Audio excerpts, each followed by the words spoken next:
Hey man, it's your boy Twisted Black. I just sat on the couch. Been here with Real Life Street Stars, my guys, my new family. You got to see this shit right here. This shit is hot. Like for real. I'm like an infinity stone. Real life. If that shit ain't real life, it ain't real life. Just ain't real. Real life street stars. You know what time it is. Okay. Alright, we're going live in 3, 2, 1. Real life street stars. Man, we got a legend in the building. Already. Twisted Black. Man, God damn, bro. you home, man. Finally. How's it feel? Enjoying life. Wonderful. There was so many times that we thought you was coming home, man. From you dropping music, people saying you was coming home early and it never happened. What was that about? Like, did they just keep pushing it back or? No, that was about me holding on to hope, you know, and different laws were changing and I would make sure that, you know, it pertained to me and shit, they were just denying everything. Can I cuss? Yeah. Okay, yeah, they were just denying one after the next.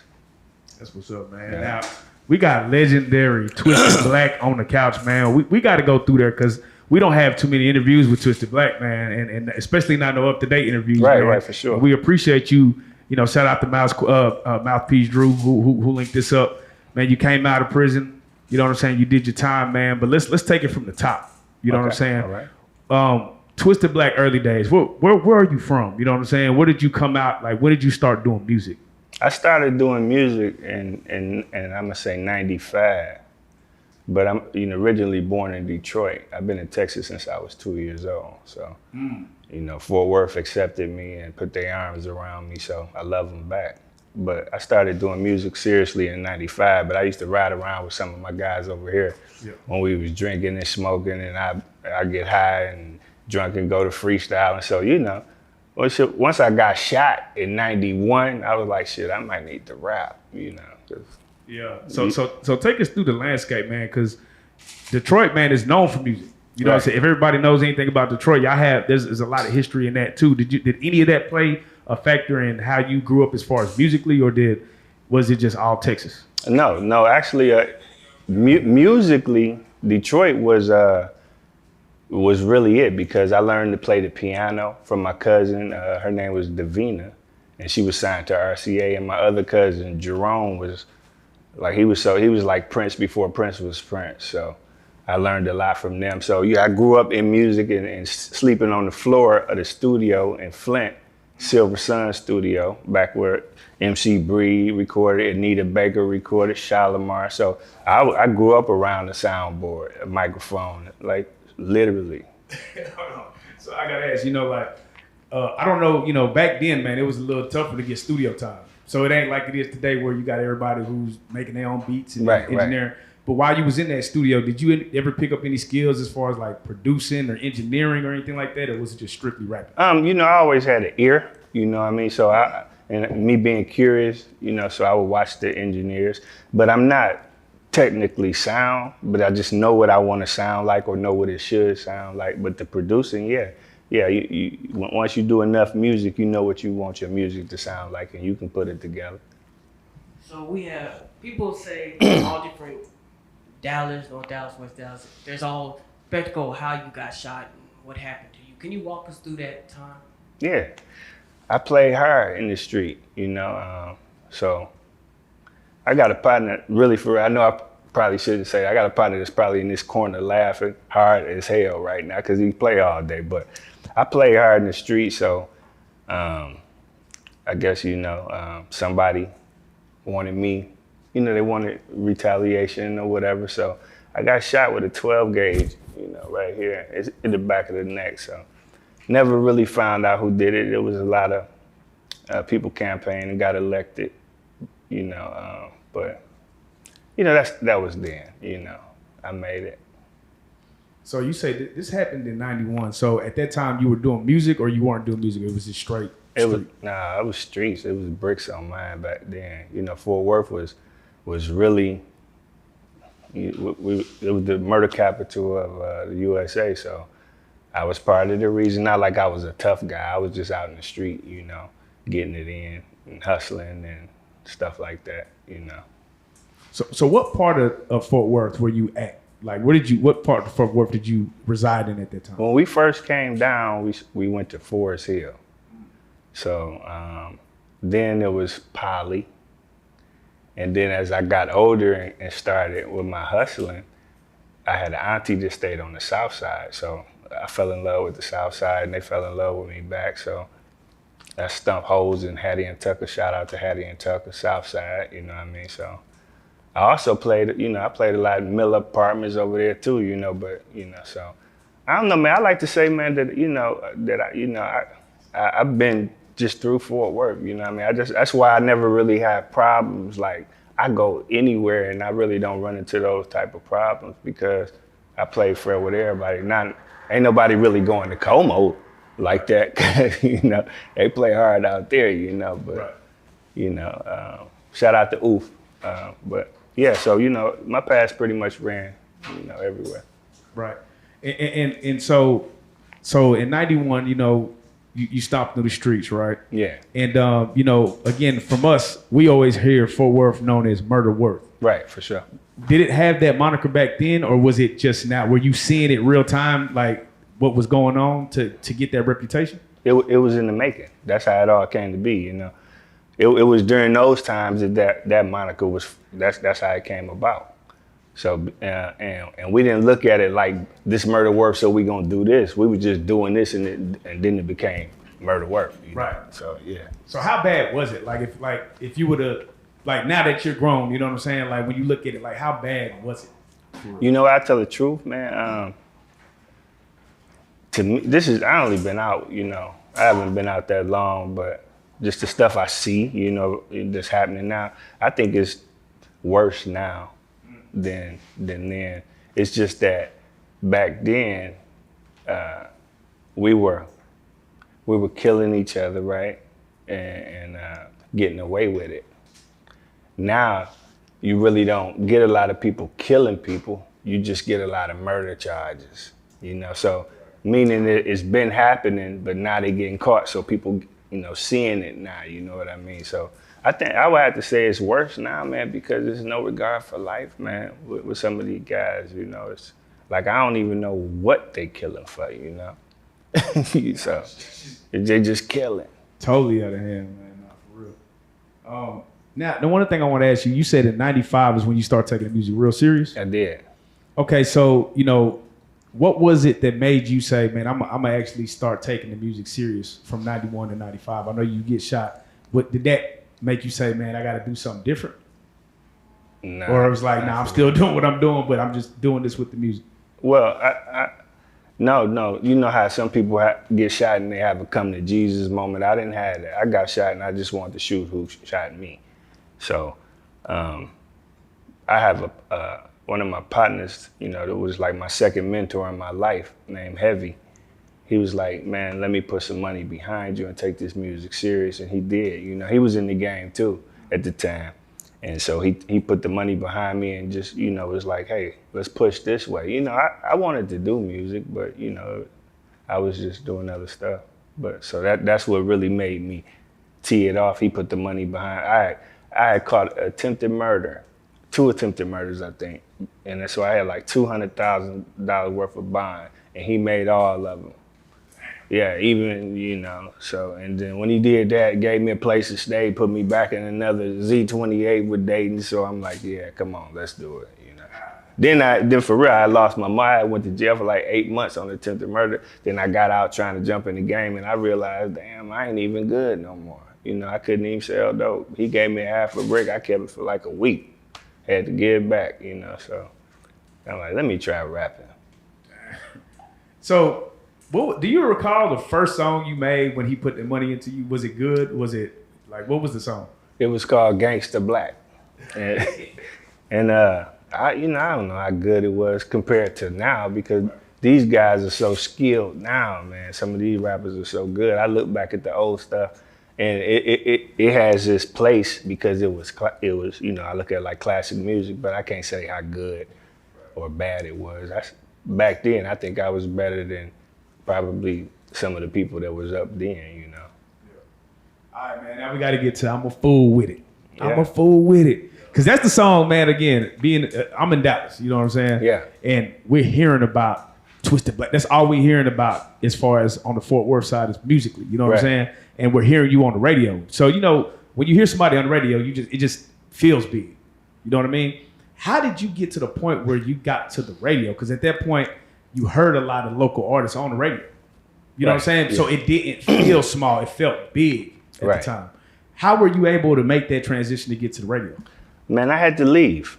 And this is a good point to a lot of artists. I don't know if it's like that now, but I don't know. But I had to leave, you know. I had to leave Texas. And I went to Atlanta.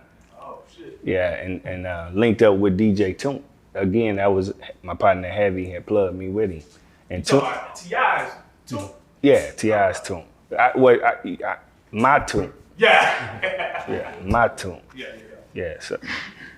So, we linked and he told me, I'm gonna tell you a quick story. Cause I thought I thought nobody could touch me rapping. You know, these niggas can't touch me, I'm like that. So I go up there and I smoke me some good perk, you know. So he said, get in the booth and play something. So him and my manager JT, they were sitting outside the mixing board or whatever. So I go in there, I was all arrogant. I started rapping, I'm getting it to him, you know. Yeah, whoop, street this and bricks that and blue, you know, all these super duper punchlines. And he came in my ear and he told me something ain't nobody ever told me. He said, give me something harder. I'm like, this nigga ain't listening, you know. He can't be listening. So, but at the same time, it made me a little bit insecure. So I tried something else, rapped a little bit harder, you know. Then finally he waved me out like, hey, come here. So I come out. I'm thinking to myself, damn, I done messed up my opportunity. You know, this Toomp, man, this, like you say, this T.I. Toomp. And I came up here and must have didn't do what I was supposed to. But he sat me down. He said, man, you can rap. He said, you rap good. And I believe everything that you're saying. You can hear that you really live this life. He said, but this is music. So now I want you to not rap at me. I want you to turn your voice into an instrument. And he used Casper the Friendly Ghost and said, you know, remember when Casper, you know. So anyway, that was, he honed my skill and gave me that beat. Yeah, so. Now, at this time, you know, like you say, back in the city, like, you was the only one representing Fort Worth. You pretty much had Fort Worth on your back. Was that a big burden to carry for you, or did you even feel like that at all? No, I didn't feel, because it's not true. You had other guys doing their thing. You know, before, like you had Genocide. You had, you know, Six Deuce and Errol. Them guys they were hard. You know, Six Deuce ended up going with Dre, Dr. Dre. You dig what I'm saying? So he was doing his thing. You had Erotic D. You had a whole bunch of people doing their thing. Now I may have, you know, kind of. With the street shit, I probably got out ahead of them because I was actually in the street, you know. So what happened is, Fort Worth, man, they rolled with me. So they were never a burden. They were never on my back. I was on their shoulders, you know. So it was never a burden, no. Now, while you were coming up and you had the single bubbling and you getting all the notoriety from it, is there anything that you would have done differently, different moves you would have made, like different situations you would have put yourself in? Of course, I wouldn't have went to jail. Yeah. Yeah, no, for real. Because I was there, man. Me and Toomp, we had 9 deals on the table, you know. And and just to be honest about the question and not sugarcoat it, and if you're gonna make it in music, man, even if you're from the street, you have to do something hard. And I'm having to do it right now because I just come home and hey, everybody been doing their thing in the street or whatever. You have to separate. And I didn't separate. You know, everybody can't go. You know, and that's hard because you came up with these guys. Y'all really got it out the mud. But I'm trying to do something, man, to where I can't take everybody. But once I get there, then I could throw the life raft back, you know, and pull y'all in. But everybody can't fit through the keyhole at the same time, if that makes sense. And I didn't separate, so I ended up with an indictment. So back to the whole getting on the radio with the Toomp thing, that made them accept you on the radio, or like how did that radio locally, how did that connection happen? You know what I'm saying? Because again, at the time they were playing a lot of local artists, you know what I'm saying, and that they was making them look bigger than life. How did you connect that? That was part of it, you know. Like you say, it had a bigger feel because it was DJ Toomp produced. But you know, just to be honest, you know, cash, the money, yeah, the money. So we had real money, you know. So and the song was good, you know, and I was grinding, man. You know, I'm at 2 rap Suburbans. I'm everywhere. I'm always out. I'm at every event, you know. That back then we ain't had no internet where you could push a button and airdrop shit and all that. Nah, I'm airdropping in the Suburban with my guys, and we, you know, I'm trying to push that music. So the radio, one thing about radio, I tell you this, is radio look, I'm sorry, I just touched all on you. Right. They'll look and see, you know, when you just being just resilient, beating down that door, they will finally open it. Yeah, when they see that you're gonna be here. Every time it was Monday, I'm right there on the couch like this, like, hey, what about the single? That's hard. Yeah. Now, at the time, you had like a Pookie Lucci, you had Big Chiefs, you had like so many people also bubbling from Dallas. Did y'all ever talk about doing music as far as like any other people locally, or was it just like you was on your own mission? No, I was always open to that. I was trying to bridge the gap between Fort Worth and Dallas because it's too wide for us to be so close. Like I told you earlier, you know, say it's just a few minutes away. Right. So I got good relationships with Chief. We did a couple of records. Tom, you know, I fuck with Big Tuck, you know, Lucci, you know, I did a record with him from prison, you know what I mean? So I was always trying to, you know, bridge the gap, you know what I mean? Because we shouldn't be so far across the street, because if we come together, then, you know, we QC this thing, you know? Right. So now, you know, again, you in your heyday, you know, you're doing your music, and then all of a sudden we just hear about you getting locked up. Yeah. What was the time span of from the time, you know, you were bubbling on the radio to you getting locked up? How long was that? And you know, it kind of seemed like it was Monday and then Tuesday I was locked up, to be honest. But the record started to bubble, so I may have had 90 days.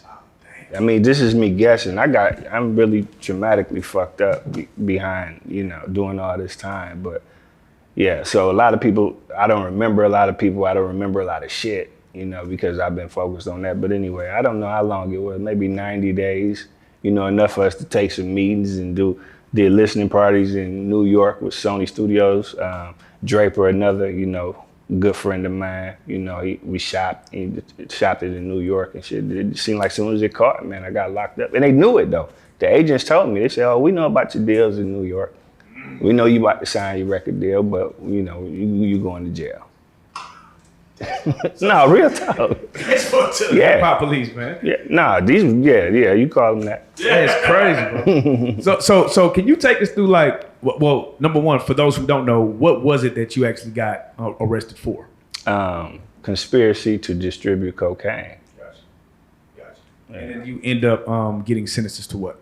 30-year sentence. In the beginning, there was 3 30-year sentences. I had to fight to get them ran concurrently. Then once I fought to get them ran concurrently, you know, then I could really fight, you know what I mean? Because it was tough. Man, so, I mean, so you're on top of the world and you don't even get to really enjoy it. And then this happens. Like, what is your mindset going in knowing that, damn, I'm on top of the world and this is happening? Like, what was you thinking at the time?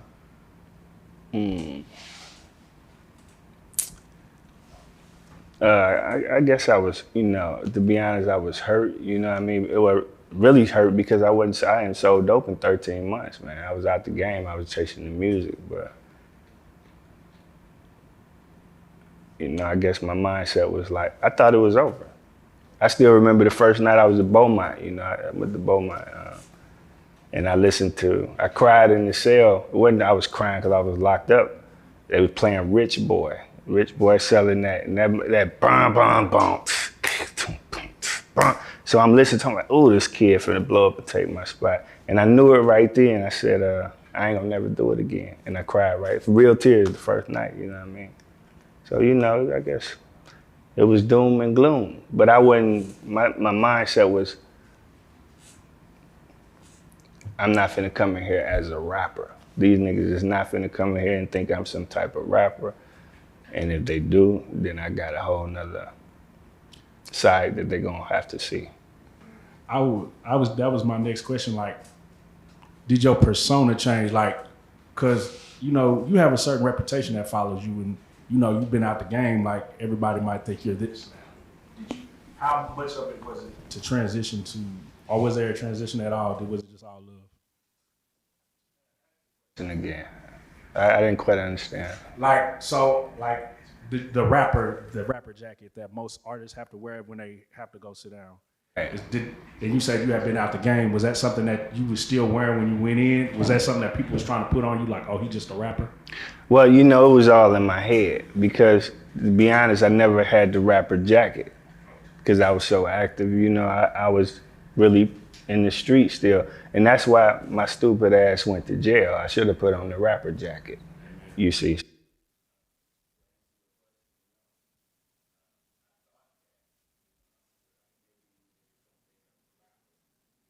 Then I'm gonna put one of these niggas on flat off the muscle and let them know, let me do this time and bag up and don't be, you know, so guys would pull up, hey man, hey, they gonna do a show, hey, you a rap, hey man, stop asking me to rap.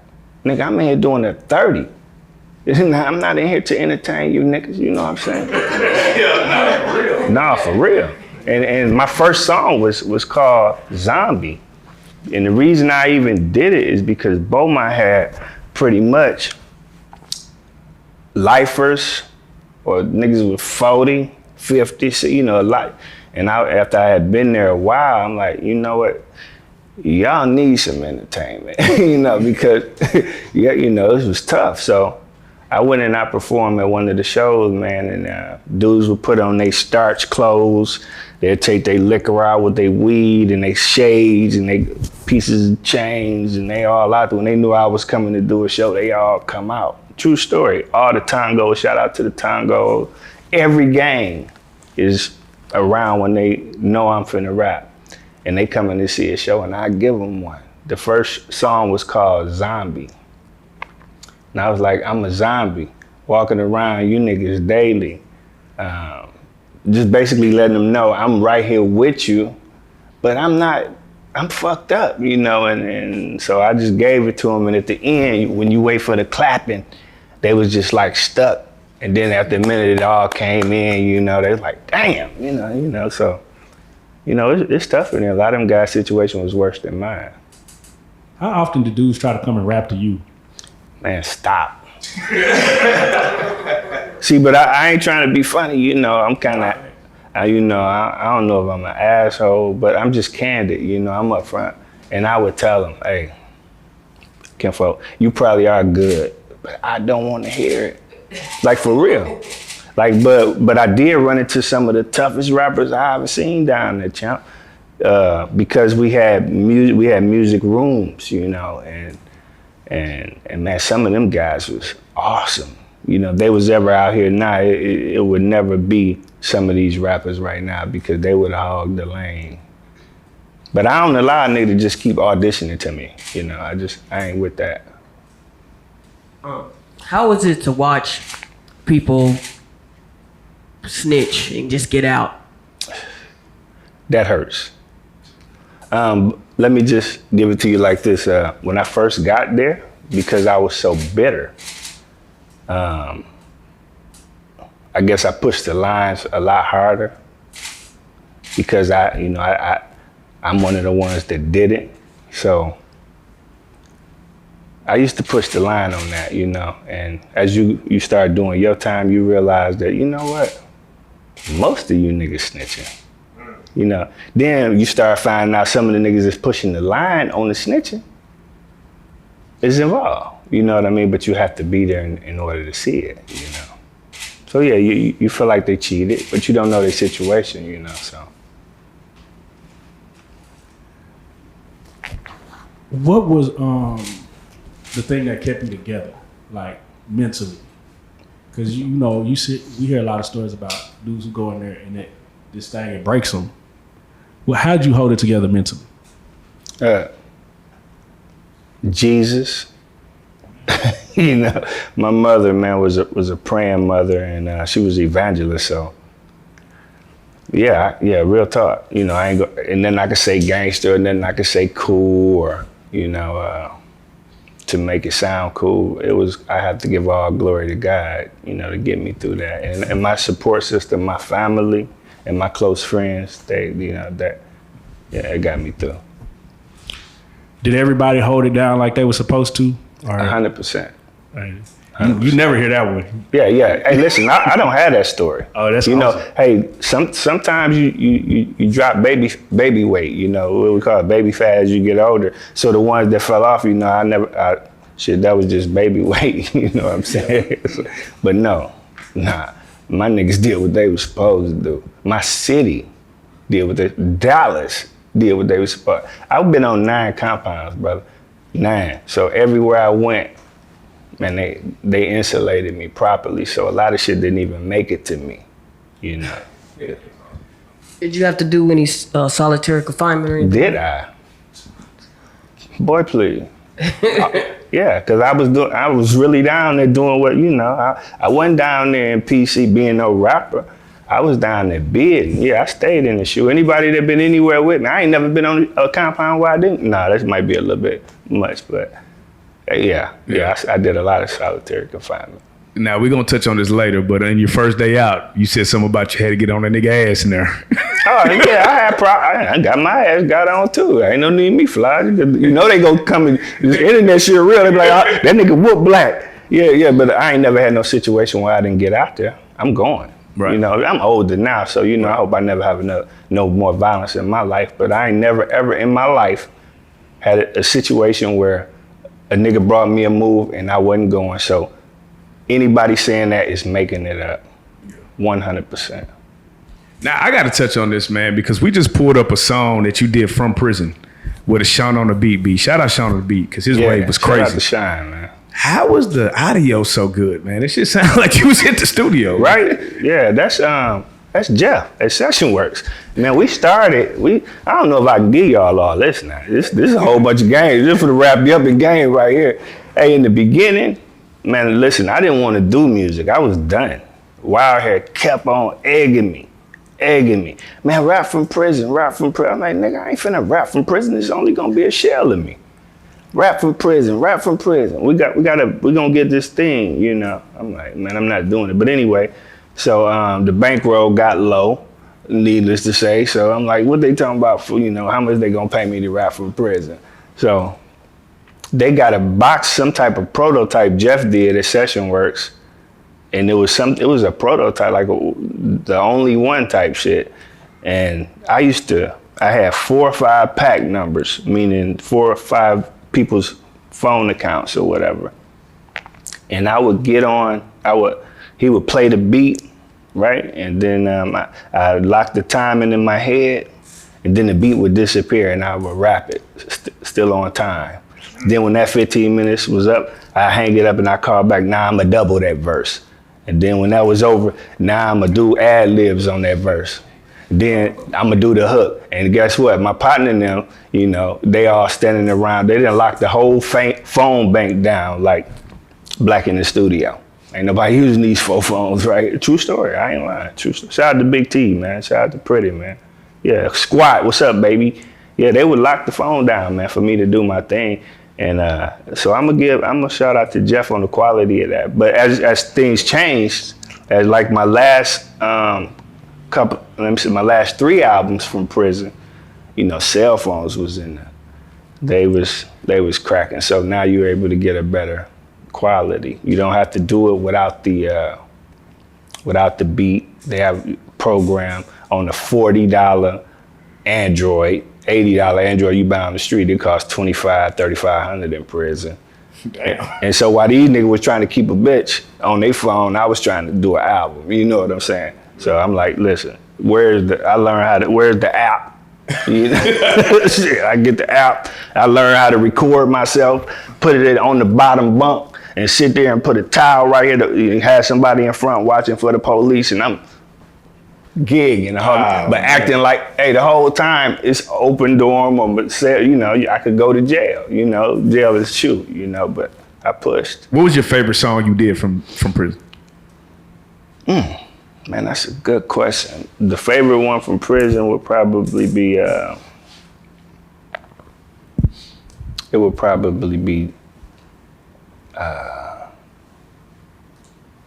what's that called? What's that one on Dark Places? It's got my daughter Chelsea on the front of it. She don't know I'm recording, and she asks, and I'm like, hey, what they want to hear out here? You know, she say her little shit, and I come in because I kind of vented on that song, you know. So I just say Dark Places off the Black's Life Matters album. Did you ever have any sessions with boys like, let me jump on that with you, Black? Oh yeah, guys in prison. Yeah. Oh yeah, I got features. Oh, for real? Yeah, that's wrong. Yeah, man, from the beginning, I've always been into that. If you got it, if you got something, if you can stand on the track with me, then cool, you know, to where the song don't dip so far. You feel me? Because I'm a snap. Yeah. If you can stand on the track with me and you that hard, then I want you to be heard. I want to hear you. I just love music. Was you selling studio time in prison? Like, hey man, I get you. Hey, nah, engineer get you right. Nah, no. But I would tell them, you know, I'd be like, hey man, you know, I'm serious about this. This is actually gonna be an album. This, you know, so. But nah, that would have been some whole ass shit. Now, again, man, like your name, it just has this mystique around it. Everybody. I haven't heard not one person say nothing negative about Twisted Black. Bitch. That just should look. Well, I mean, you know. Yeah, well, you know, nobody that matters. So that's important. And so, you know, the Bible said man's reputation to precede him. So you try to keep your name. One of the reasons I've been able to get back right here, man, and life's so good right now in these last, you know, few weeks or whatever, is because I didn't burn bridges, and if I did, I didn't try to. You know, it was due to my juvenile thinking or something like that, and I didn't mind apologizing for that. But try not to burn bridges, man, and just, you know, it ain't like I was a saint or nothing like that, but I was one of the dudes that was a street nigga that just played fair, you know. So maybe that's what it is. I give all glory to God on that too. Was it hard to reacclimate yourself when you got back out, or was it just like you was right back on beat? I know it's hard right now. It's hard with all y'all in the room. Hard not to, when I hear the door turn, not to turn my head this way, or, you know, and the reason it's hard is because for 17 years you've been on high alert, right? You know, I'm not saying like I was in Alcatraz or nothing like that, you know, but it's prison. So, you know, so now I'm trying to decompress, you know what I mean? I want to decompress. So it happens slowly, man, over time. So for anybody that's watching this interview, you done did a lot of time, and you coming out, man, take your time. One of the things, you know, but God is magnificent. He had a plan already ready for you. You know, you think you know what time it is, but he got it already ready for you. And the halfway house and shit like that, man, that shit is really good for you. Because let me say it for me, because what happened is when I went to prison, I was, like my man said, I was popping in the street. But then the internet happened while I was gone. So now I'm popping everywhere. I pull up at the grocery store, you know, that shit. So just to splash me back into that'd have been a lot, that'd have been much, you know what I mean? Right. So you need that rollout process, you know. What is one of the hardest things, like, you can't believe this has changed, like this can't be what it used to be, like I was doing this and now it's not that anymore? Oh. It would probably be, well, you know, the recording process, right? Mm-hmm. Like I studied the game the whole time. I studied the other rappers, and more than studying the other rappers, I would study the people watching, you know, like if we all sitting in a TV room or whatever, I would watch the guys watch the TV when they watch the videos, and when they react, the ones they react to and be like, you know, nigga, that's the shit. Then I would look at them and be like, okay, what are they doing? So I guess just to record, now I go in the studio with these guys and shit, they holding their phones up. I'm like, I'm rattling paper. Right. You know what I'm saying? And all that punching in. Yeah, but guess what? I'm with it because they have to punch in because back then we just rolled off a whole verse, right? So by me studying the game and studying how they changing the flow, I said, oh yeah, I'm finna punch in with you niggas too.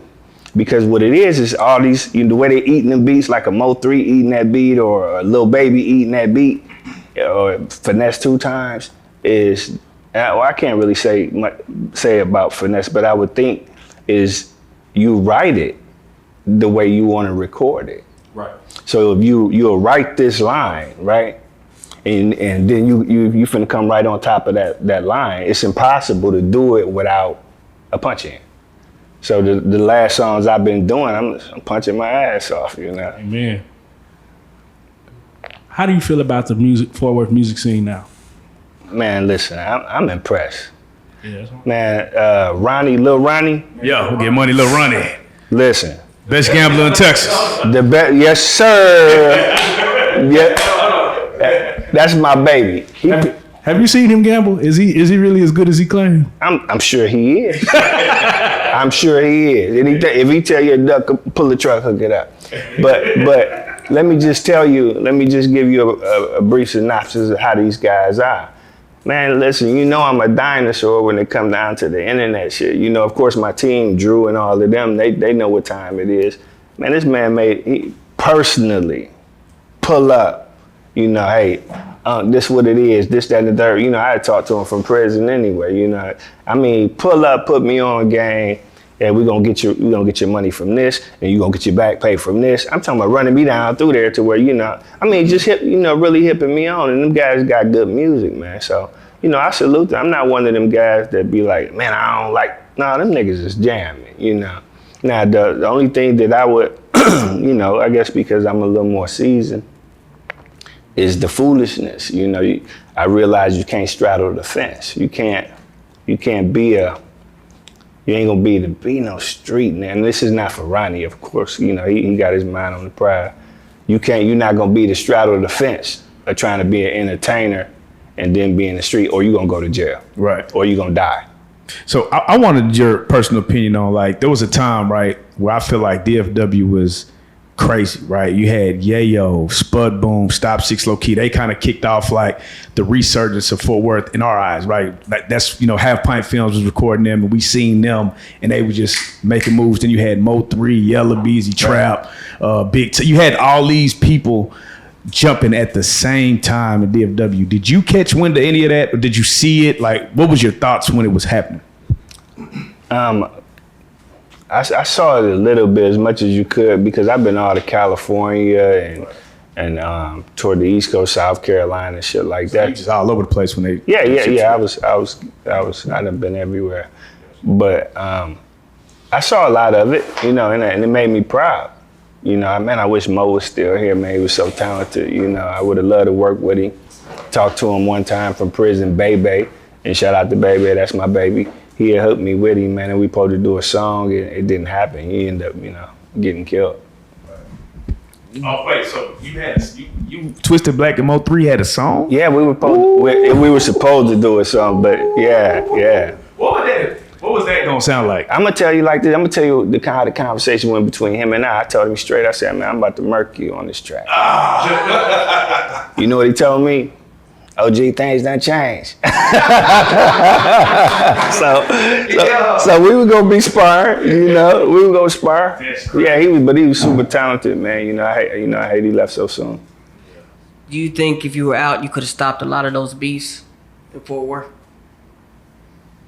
I mean, if they would have listened, one thing I know about,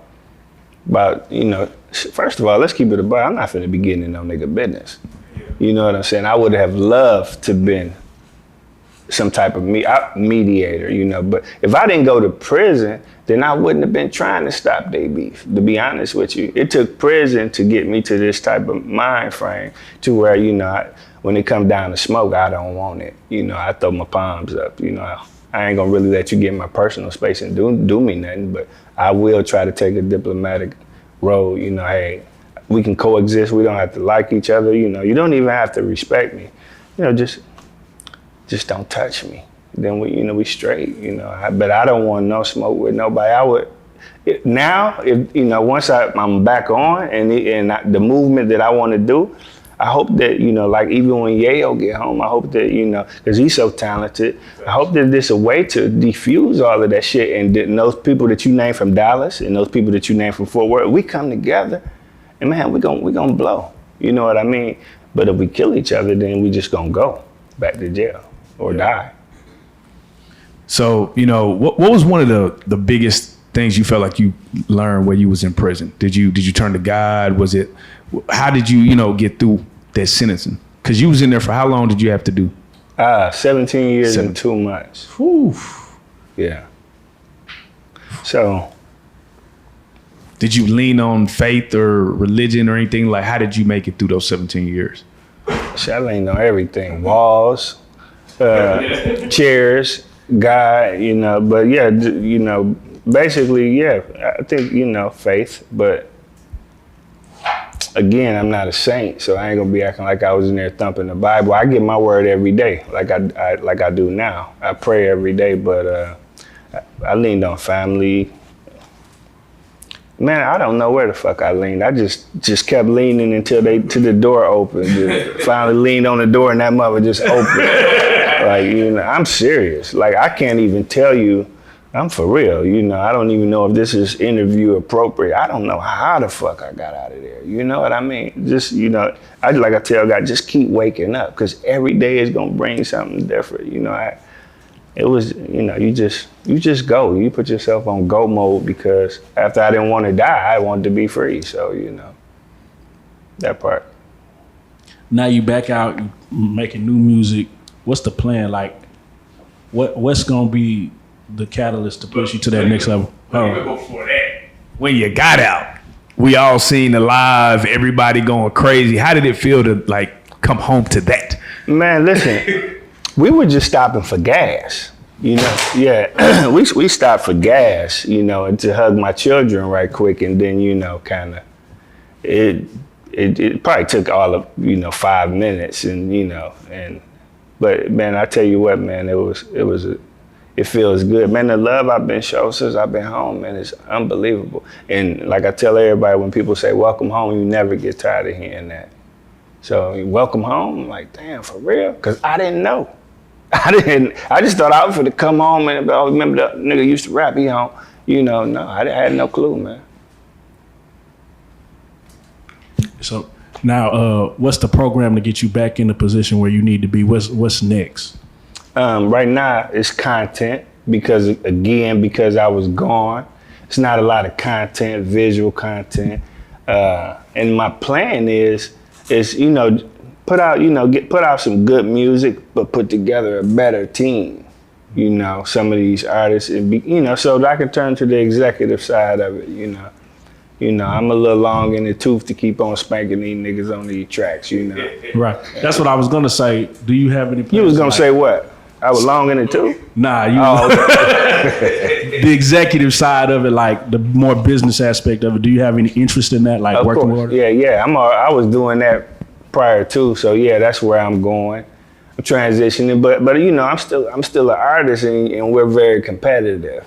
So I want to kind of maul these niggas right quick. I ain't gonna lie, all the ones that y'all like, I want to do tracks with them and maul them, so y'all can say I was better. And then I'm going into the sunset. Nah, I know how that sounds, but this is the truth. Like, they're competitive. No, yeah, right. That's it.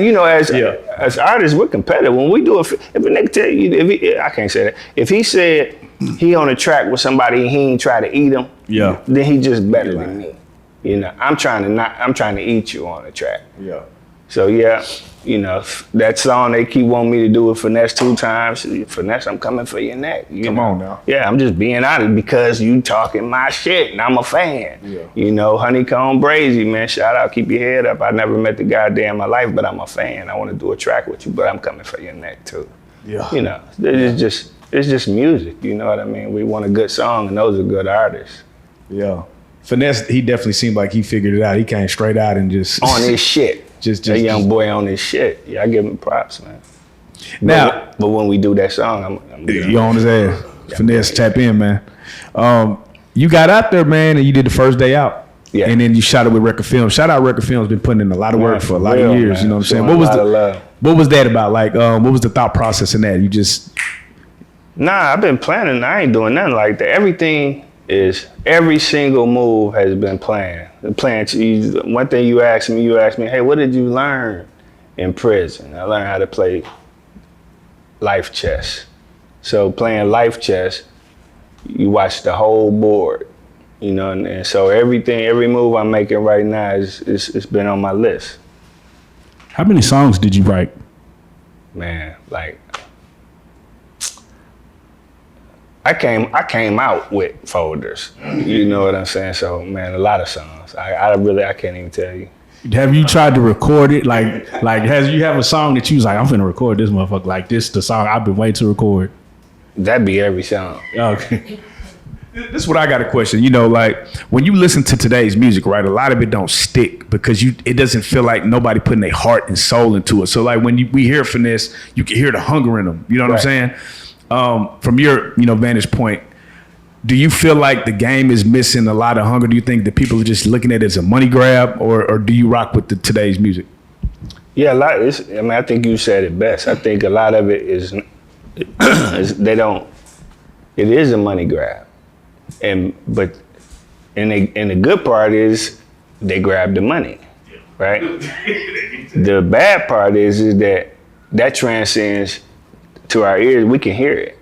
That it's just some money shit. It don't have no soul. It don't have no pain. It don't have no substance. You know what I'm saying? And I'm not knocking them. It's just a different type of music than what I make. Right. Yeah. We did an interview with a guy that was responsible, an undercover agent that was responsible for taking down 51 black Crips from the fishbowl. You know anything about that? Only, yeah. I heard about it. Yeah.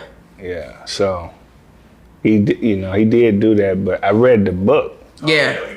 Yeah, what did you think about the book when you read it? He was flogging. He writing a book. He trying to sell his book. Yeah. And I'm gonna tell you how I can 100% say it was flogging is because he said, and Twisted Black you had to be like a top Crip to come to the studio. First of all, I don't bang. Second of all, you had to be somebody I know to come to the studio. You know what I mean? He was just saying what he needed to say. What it was is he didn't know anything about me. So he would make it up, fill in the gaps of what he thought it. So I can only assume that he did that with some of the other people, you know what I mean? Can you see how like a white guy would be able to infiltrate a Crip gang like that? See, greed is powerful. See, greed is a bad motherfucker. Greed is tough. A blue motherfucker could pull up and he got the right, he got the right bankroll. You like, you know what? It's just a dime. So I think those guys. I think a lot of them, was just chasing the money, thought it was a lick, But again, I can't really speak on it because I wasn't there. So it's not fair for me to, give you an assessment. I don't know how he tricked them. I just want to say that they couldn't no white dude trick me into selling, dope. That's just me though. Yeah. Straight up. Did you ever run into OG Percy? Yeah, I ran into OG Percy, man. I did. Good guy, man. And as far as I can say, he doing this thing, and he says, he kept my name alive a lot. Yeah, man. Yeah, he did. And man, a lot of these guys, man, it may seem one way, but really, for real, these guys doing what they do to get their money. I'm not talking about Percy in particular because, he do his thing. But whatever they do, if they're earning a living, they feeding their family and they ain't hurting nobody, killing nobody, then man, my hat's off to them. Now, the rap game has changed a little bit in the sense that it's kind of female dominated right now. Boy, please. You don't think so? Hell no. But they doing their thing. But I wouldn't say female dominated. That was a little much. But just my all the summer anthems have been from females. They may got the best music, They may be making some of the best music, but I wouldn't say. I think it's still a male dominant game. But you got these women that are rapping now. They ain't just hat and cat type of rappers. They really got some skills, and they got some big songs like Glorilla and Sexy Red and all of the, they can go, so, but I wouldn't say it's more of them than it is of the men. How much more effort would you put into doing a song with a female? Like, do you have to feel like you got an extra E now, or do you just... Like I have an extra what? Like if you're doing a song with a female, like you're saying, it's like, it's kind of competition. No, with any song, I want to eat on the track. But my end goal is looking to how we can mesh and make the best song, especially with a female because it's such a contrast, right? You want to make sure that that what she's saying meshes with what you're saying, y'all compliment each other, Excuse me. So you get out and guy by the name of Charleston White goes at you. See, you're the one that asked him. I was already on the U5 6 questions ago. I promise. No, that's that jail shit. I was on the U5 questions, 15 questions ago. Go ahead, finish your question. Yeah. Man. So, how do you respond to something like that now? Like, do you just say fuck it and just yeah, of course. It doesn't matter. Yeah. I don't know Charleston White, and I don't have a problem with him. He's say what you want to say, man. I'm not feeding into any negativity at this point in my life. I'm in a good space. And so I'm gonna stay there, so, hey man, have at it. On the flip side, you could actually use this to roll out music too. Like, cause you know how like, people, no matter what, people talking about you is people talking about you, right? So they keep your name alive one way or the other. Now it's like you can hit them with the music. So you, on your last album or your video that dropped, 8/16 was the date. Yeah. That you posted. Right. Is that still the date? What is the music from Twisted Black gonna sound like this time around? And you know what, man? I did a whole album from prison called Federal Guidelines. Right. Good album. So that was the 8/16 date, Right. But now that I'm back, I got to feel it, the weight. I feel the weight of this Rolex on my arm again. You think stones in my ear. I'm on side of something soft. You feel me? Money in my pocket is fluffy. I don't really want to talk about that right now. The jail shit. I kind of want to talk about how I feel. And I kind of want to talk about how I feel to know that God saw you out of everybody. You dig what I'm saying? I kind of want to talk about that. So I'm not gonna rush into the 8/16 date because, hey, I feel different. I'm not gonna scrap the project, but we'll blend it in strategically, shit different right now. Right. And now, man, like doing music back then, right, versus doing music now, what do you see the difference as? Because it seems like right now, the introspective type of rap works in this day and age, right? The deep raps, they work now versus you don't have to make a hit record, quote unquote, for you to be big nowadays. Right. So what's the difference that you see from back then to now making music? The what it takes to make it. Like you said it, you kind of answered the question in the question is you remember how we used to, you probably don't, but maybe you've seen it because you guys been around for quite some time. We had to push and to go and drive and woo. But now these guys, man, they can do one song and they go viral and they get money. You know what I'm saying? I'm like, damn, we only have one song. So I think the difference is how long it takes, the grind. But I'd rather have it this way than the old way.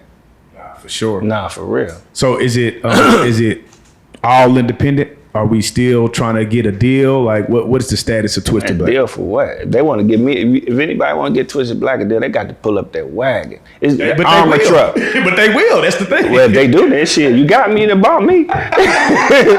You bought me for the right price. But other than that, they again, back to your compound question, is the internet game. You get you some distribution, and you do your own shit and you get all the money. So, you know, for them to be talking about a deal back in the day with the Sonys and the Universal, that was what it was about. But now, you know, especially with me being more seasoned, now you got to bag the truck up. I got to hear it. Yeah. Other than that, because I ain't no need me just putting you in charge of me when I can run my own show. You know, That's what these guys, Lil Ronnie and all, them guys, man, business smart, man. You dig? Them young dudes is getting, hey, man, so I'm gonna say, man, man, hurry up and get home, man, and lace me up, man, because you was making some real strategic moves before you left. So, man, come on, get the old nigga together, man. What is the best Twisted Black song we haven't heard yet? Oh my God, I almost want to play it for you. Yeah. Don't make me Exclusive. do it. Don't make me do it. Exclusive. See, but I know y'all have chopped that bitch up. Nah, we can do it on for 6 months. You know what I'm saying? Have everybody shooting at me. You know, hey, I'm gonna tell you why. Because, hey man, like I may say one thing, I say the truth. But I feel a totally different way sometimes, you know, and sometimes I just go through in my music and vent it. And then, you know, record it, and I've done that in the last few days, and that shit is hard. Yeah, but it's pretty controversial, though. That's your shit, you smile, yeah. Nah, I'm just waiting. I ain't gonna lie, bro, I'm just waiting to hear the music, because like I said, me personally, man, you hear a lot of the music and it don't stick. You don't hear no soul. Yeah, that's what and it's like, I just know you finna come with some shit. I just know you is. So I heard the first day out, and I'm like, yeah, he finna come with some shit. Well, I got one called Without Me, and that would have to be, that would probably be, because in order to give you what you looking for, I got to rip the scab off, right? And when I rip the scab off, because I'm a real person and I'm not just a rapper, you know, it's real emotion, right? So I'm in the studio writing this motherfucker and crying at the same time, real tears, you know, because now I gotta talk about losing my mother in prison. I gotta talk about my son out here. You know, like I said, I left my son in the ring with no referee, you know what I mean? Stuff like that, you know, cause that shit real. But I'm giving it to you, you know, so that you can get some good music, you know, to the best of my ability. Yeah, that's hard. All right, man. Now on the bullshit, man. Errol Spence versus Bud Crawford, man. Who'd you have your money on? Hold on.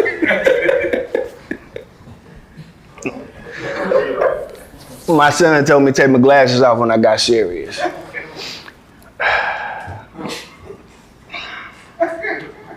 I didn't bet, but that fight hurt me because I'm super duper Errol Spence. Super duper, man. Like, but I think the fight was too soon for Errol. That's just me. I'm not a boxing aficionado, or how you say it, you know, but I don't think he should have took the fight yet. And I don't think he should have took it at that weight. He should have made dude come up. And because Errol knows that, you know, he could fight a better fight. He was just better on that night, you know, but hey man, Crawford is a dog. He's got so many different angles to hit you from, you know, he could damn near throw a thigh jab, go up under your guard, you know what I mean? So he's just tough. I never seen a nigga get hit with a jab that hard, bro. I was like, like, that's overrated. See, they keep saying, oh, he knocked him down with a jab, but he didn't because he's ambidextrous. He can fight with both hands. So when he's leading from the left, right, that's really not he's throwing technically a jab, but it's not a jab because he's even-handed. You dig what I'm saying? I come from a boxing pedigree. My father was a professional boxer. Don't mean I got nothing. Don't be pulling up on me trying to fight. I don't want to fight. I ain't holding like that. But I know the sport. So he's even-handed. So even if he's throwing a jab, it's a power punch. So they keep, he knocked him down with a jab. No, motherfucker, he knocked him down with a power punch in the form of a jab. So I guess, you know, both of us could be right. You know? I ain't gonna say nothing about Earl. That's my baby. Hell no. Earl had me wearing these glasses for real. Man, what's so crazy? I think Earl was prepared to die in that ring, though. Oh, see, you know what? It's crazy you said that because I told my son, I said, once you got to understand from a boxer's perspective, he had never lost. He never got dropped, right? So when he went down, this is just me guessing, when he went down the first time, so I'm sure he's telling himself, okay, that was a good one. You know, something similar along those lines. But by the time he went down the second time, you're like, this nigga catching me somewhere. I'm off my game. So when you're boxing, you trying to stay as calm as possible, but you still trying to think. So everything else he did from that point to me was all instinct. Right. Yeah, like you say, he was prepared to die in that ring. You notice every time he went down, he popped right back up. Yeah. That's instinct. That's the game. How game he is. Like, nah, we're gonna keep going. Nah, we're gonna keep going. Even though I'm losing, I'm getting back up to fight. That's what's in him. And man, I'm just glad you asked that question because that's what got me the fuck out of prison. Nah, they denied me. Nah, you can't go. Fuck that. And then I'm get back up, pop right back up every time. That's what I do. Nah, and that's why I had to give it to him because he was ready to, and like you just said, whatever it takes. Like, period. He's gonna fight. And I knew he was gonna go that whole 12. Probably wouldn't have been. I don't think it would have been healthy to go that whole 12, but he was definitely gonna go. He would have done it. He'd have went 14. Nah, real. Yeah, he'd have went. Yeah, fucking right. You heard what he said at the end. He like, nah, we're gonna do it again. Yeah. Just like it, and I don't want to put Errol in jail, but that's what you hear the guys in jail. Man, I lose a fight, man. Nah, re-scratch. Right.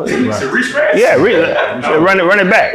Real shit. That's just when you game. The thing is, is it mandatory you got to run it back, or is it? It ain't even mandatory. You got to fight. You just got to run it back. That's on you. but if you were standing on something like what I was standing on, or some of the guys that I run with, and then you feel like you put on a bad show or whatever he did, I feel like I slipped. Bitch, run it back. You feel or whatever, whatnot. It just depends on the man and the makeup of the man. Man, was it disheartening to see how quick everybody turned on him after he lost? I haven't seen that, man. I heard a lot of people say, like, man, I knew it that, Crawford could, I haven't seen anybody turn on Spence, but I seen a lot of people come to the realization that Crawford is really like that, and that was his defining moment, right? When he basically, so that just goes to show you how good Errol is. Because a lot of people was like, Crawford is, he all right, but Errol. So when he beat Errol, they like, oh shit. Right. So that just, that's just a testament to how good Spence is. It's just so crazy because this how crazy the internet is. You got boys talking like on the internet now, like they could be Spence up. It was just wild to see. Yeah, see, that's what I'm saying about the internet. That's why I don't have a social media. I don't log on. I don't read the comments. I don't give a fuck. Now, Twisted, we're gonna have to get you a social media.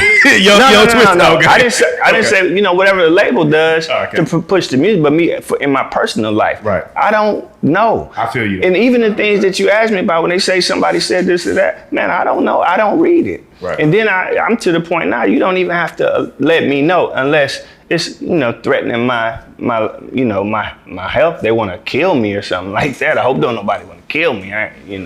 If it gets to that point, then yeah, you can tell me. But I don't give a fuck because that's just foolishness to sit here and think you could whoop Errol Spencer because he lost to Crawford.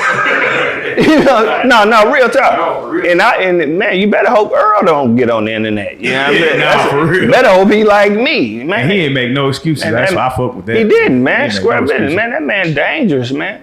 Man, that man will beat you to sleep, man. So you got people that's typing.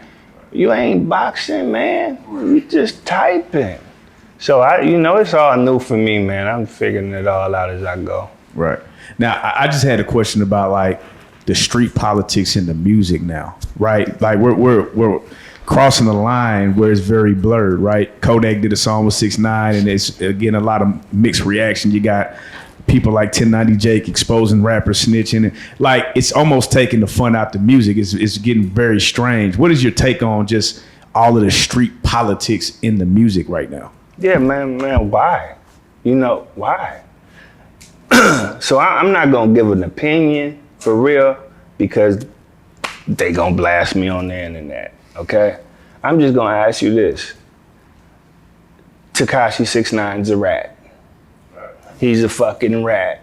He did that, nigga. He's standing on being a rat. I can't say I would have or would not have done the song. But when you get to talking about $1 million cash, and I know unless I'm a rap with you and become a rat, then I'm gonna consider it. You dig? Because when I come out the booth, I'm still not a rat. I did 17 years and 2 months. Look it up. It's public knowledge. I ain't never told on my little cousin when we was kids. You know what I'm saying? For stealing out the kitchen.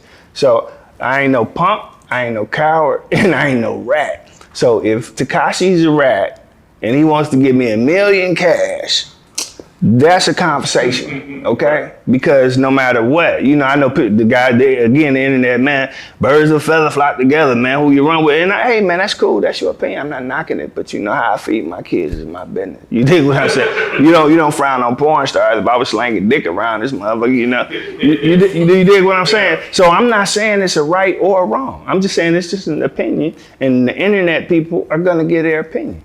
But I'm just telling you, for a meal, cash, it's a conversation. Whether I would do it or not, I don't know. You know, it just depends. Depends on what, you know. But what the fuck he did don't change who the fuck I am. So what advice would you give to a young man who's about to do a 10-year sentence and he had a girl? And he was like debating, like, should he keep her, like, hold on to her? Should he just let her go? Like, what is the protocol for that?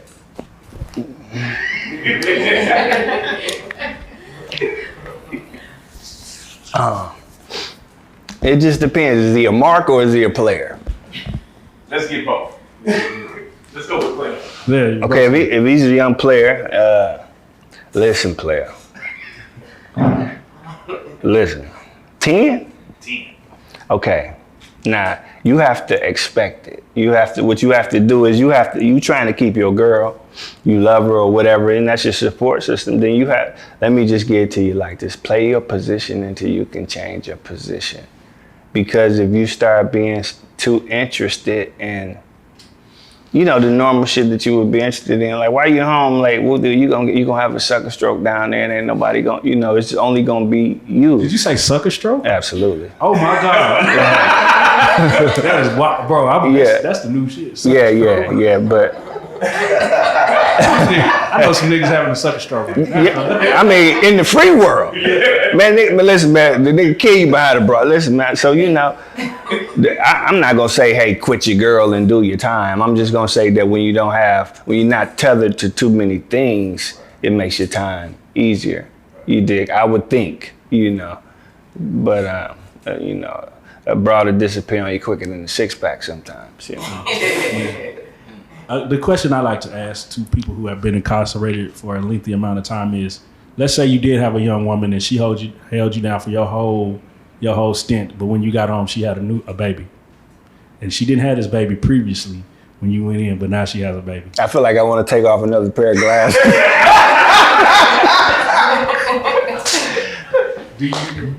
And she held you down the whole time. Yeah. I'm serious. You still rock to be with honest, her? okay, again, you got to ask if he a player or is he a mark? Which one? Is he a player? He's a mark this time. He's a mark, then he gonna have a sucker stroke. You know, I'm just telling you, Mark gonna have a sucker stroke quick. The mark is gonna shit can the bitch. You know, he gonna get rid of her. You know, but the player is gonna always remember that she rolled my whole bed. You know, and she was there for me, and so I could depend on her for that. But hey, niggas, when we go to jail, it ain't no blueprint for how a bitch hold you down. Excuse my language. Not to call women bitches, because you don't deserve that. It's not a blueprint for women to hold you down, right? So we went to jail and left them out, you know. So a lot of them, they just trying to find their way, and they young and they have needs and stuff, you know. So they end up doing what they do. But if they're there for you, if they don't leave you on their deathbed, then you have to consider that if you're a player. It don't mean that you get home and you be like, you know what, you got a new baby, you know, fuck it, we gonna be together. No, because we not. But I'm never gonna forget what you done. So you can't never want for nothing as long as I'm having something. But I'm a player though, so. Yeah. And then this is the one I often see too. When the dude has the opportunity to get home and his girl is telling him, you better tell him everything you know, because you got this baby over here that you need to come take care of. You see, that's one of them situations to where, and now, boy, I like the way you weaved that in there. Listen, that's one of them situations that makes a man like myself, I can't speak on that. Yeah. That's not my situation. You see what I'm saying? Yeah. Because that ain't what my wife at the time said. My wife at the time said, I know you're not gonna do that because that's not how you built. And I swear to God, may God take my life. She said that, and I was able to fight my fight. You dig what I'm saying?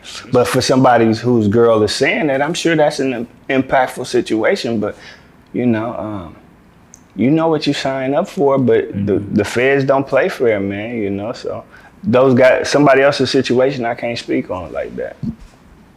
What's the most racist thing you went through when you was in prison? Oh my God, man. Boom, I got you. I was in Seagoville. Yeah, a low security prison. So it was this big redneck white guy, big mustache, the twirl at the end, the whole nine. Look, yeah. You could look at True story, man. This is a true story. So I was there for 28 days, and so a package was coming across the fence. They said it was for me. He had 10 packs of Bugler tobacco and a cell phone and some hydroxy cuts. So they said it was for me. Well, they couldn't prove it was for me, but you would never do nothing like that. Absolutely not. Yeah. So, but long story short, so now he's gotten wind of who I was. He said, I don't know how to let you get under my radar. So they put me in the SHU, solitary confinement, and it was hot, no AC, right?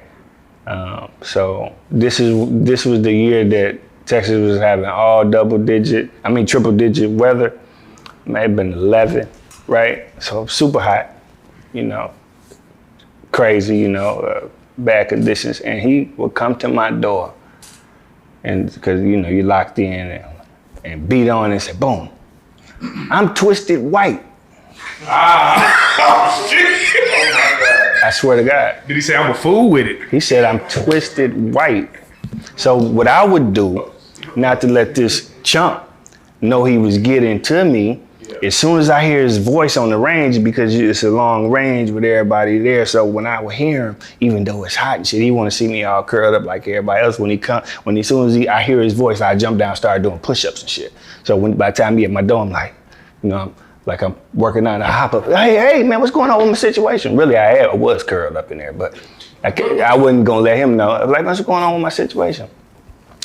Well, twisted white is gonna whoop whop wham. So, you know, I cussed him out real properly, you know. But that was about the most racist. Oh no, then the same one, they had to let me out the SHU. So what they did is they scrambled my phone line. So I couldn't really call my people. They doing all this to fuck with me. So I go tell him, I say, hey man, I ain't been able to. So I told my mother, you know, she was living at the time. So she on their line. She hitting them. Like, hey, you know, it ain't fixed. So I'm going into the child hall one day, and this cracker tell me, tell your mammy to stop calling. I just stood there for a minute, like, all right. Yeah. See, you know how in the movies when you see boom, boom, you see yourself throw them punches right quick, and then I'm like, and then rewind like, yeah, okay. And I just kept it pushing. Yeah, you gonna run into some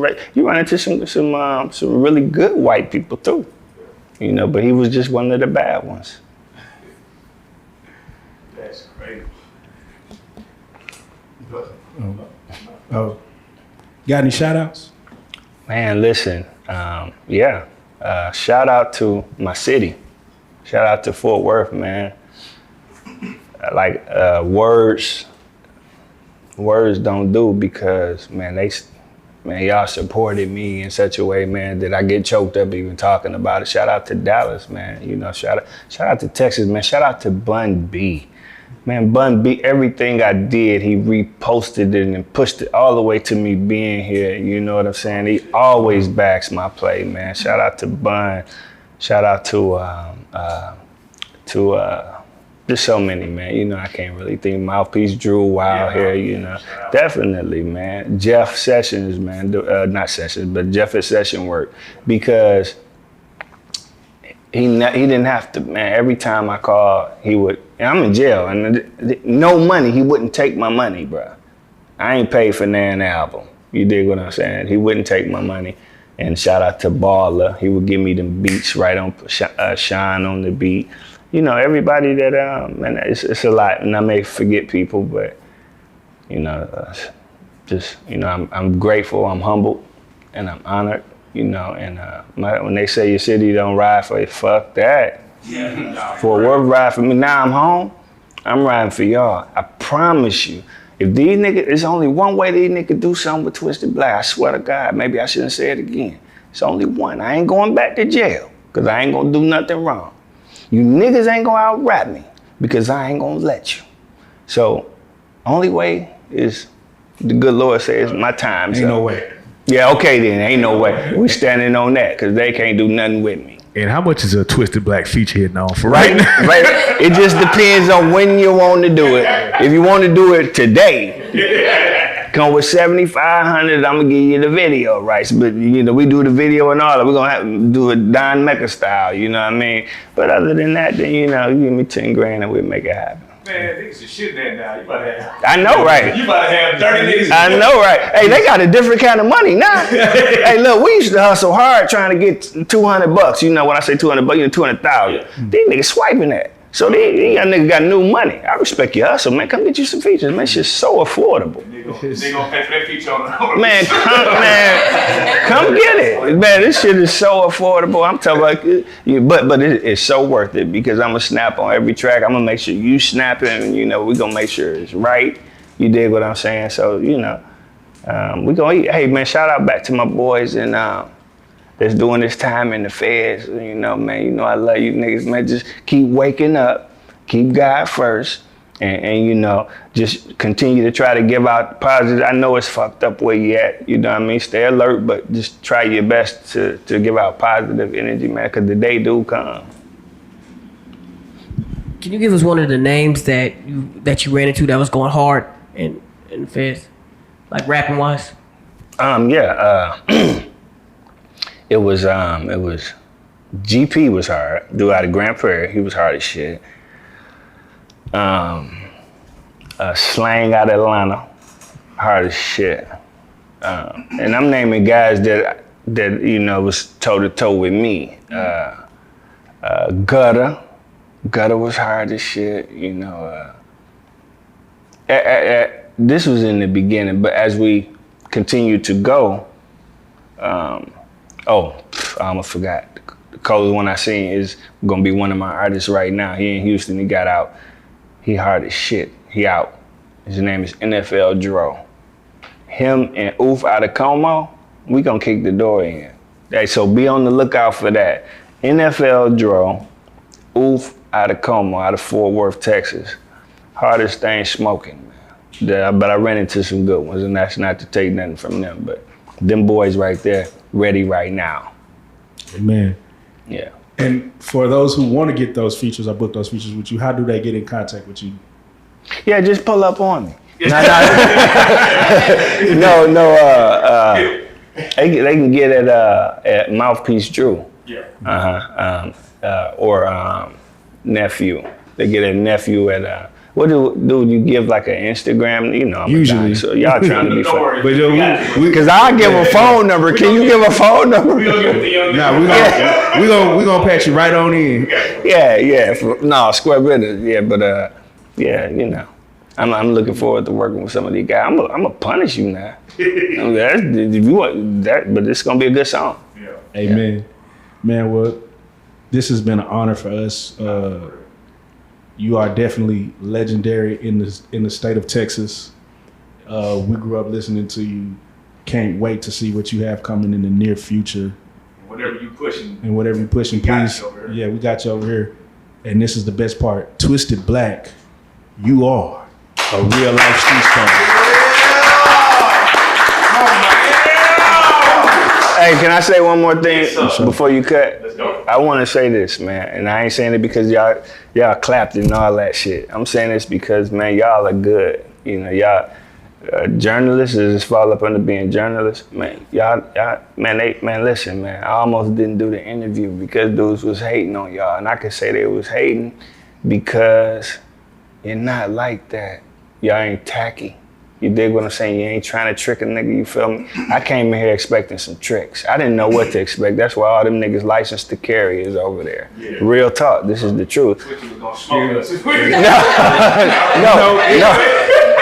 I just didn't know because I'm only listening, but I want to say, man, you guys are professional, man. You guys, you know, you ask the questions, you know, and you got to do your job, but man, you guys, man, y'all a class act, man. So anything y'all need going forward, I'm rocking.